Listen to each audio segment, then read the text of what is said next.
வணக்கம் நண்பர்களே, நான் உங்கள் ஆஸ்ட்ரோலான்ஸ். இன்றைய இந்த வீடியோவில் 2026ஆம் ஆண்டு கன்னி ராசிக்காரர்களுக்கு எப்படி பட்ட பலன்களை வழங்கப் போகிறது என்பதை முழுமையாகவும் தெளிவாகவும் பார்க்கப் போகிறோம். கன்னி ராசி ஆண்டின் தொடக்கத்தில் கர்மகுரு, கண்ட சனி, ராகுவின் பாபத்துவம் என 3 கிரகங்களின் தாக்கமும் மிகவும் சாதகமற்ற நிலையில் இருப்பதுதான் உண்மை. இதன் காரணமாக தொழில் முடக்கம், காதல் தோல்வி, கடன் தொல்லை, திருமண தடை, குடும்பத்தில் குழப்பம், நண்பர்களுடன் மனவருத்தம், மாமன் வீட்டாருடன் கருத்து வேறுபாடு, கூட்டுத் தொழிலில் பிரச்சனைகள் என பல்வேறு சிக்கல்களை கடந்த காலங்களில் சந்தித்து வந்திருப்பீர்கள். இந்த நிலை எப்போது மாறும் என்ற ஏக்கத்துடன் காத்து கொண்டிருக்கும் கன்னிராசி நண்பர்களே, நல்ல மாற்றங்களை சந்திக்கப் போகின்றீர்கள்.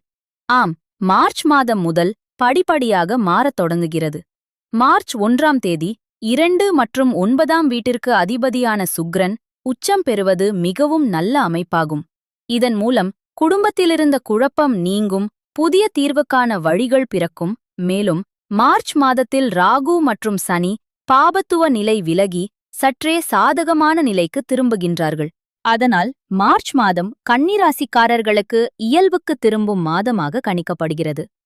ஆண்டின் மிக முக்கியமான மாற்றம் 2026ஆம் ஆண்டு ஜூன் 2ஆம் தேதி குரு பகவான் மிதுன ராசியிலிருந்து 11ஆம் இடமான கடக ராசிக்கு பெயர்ச்சியடைகிறார்.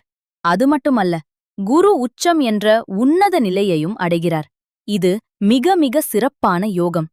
இதன் மூலம் நின்று போன தொழில் மீண்டும் தொடங்கும், வருமானம் உயரும், வழக்குகளில் வெற்றி, அந்நிய முதலீடு, வெளிநாட்டு வேலைவாய்ப்பு, குழந்தைகளால் பெருமை, கடனிலிருந்து விடுதலை, எதிர்ப்புகளை வெல்லும் சக்தி, காதல் வாழ்க்கையில் வெற்றி என அற்புதமான பலன்களை ஆண்டின் பிற்பகுதியில் காணலாம்.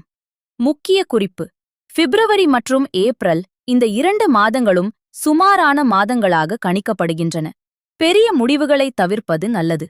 முடிவாக 2026ஆம் ஆண்டு கன்னிராசிக்காரர்களுக்கு 75% நல்லதே நடக்கும் ஒரு சிறந்த ஆண்டாக அமையப்போகிறது.